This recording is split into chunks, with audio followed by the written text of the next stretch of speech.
Welcome to the Systems Thinker, a video series to help you know the whole, focus on the constraint, and reach your goal.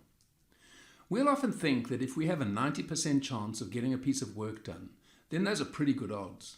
After all, it means we only slip 1 in every 10 occasions. Think about it if we were to consider your delivery performance against what you promised. And it doesn't matter if we're talking about a product to a customer or a task within a project. You might think when those receiving your product or service complain, what are they moaning about? I got 9 out of 10 right. Don't they know that Murphy exists? Things go wrong. But what happens if you're only one part of the whole supply chain and everyone upstream of you also has a 90% due date performance?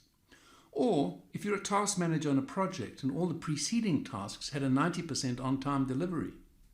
The truth is that when you have variability and it's combined with dependency, Murphy has a field day. Let's say there are 5 tasks in a dependent sequence, each with a 90% probability of completion on time.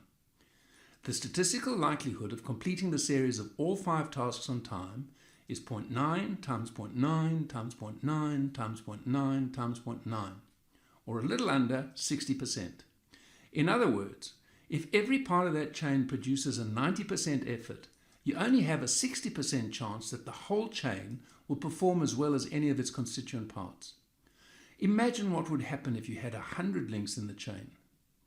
The name for this phenomenon is covariance, or statistical fluctuations coupled to dependent events.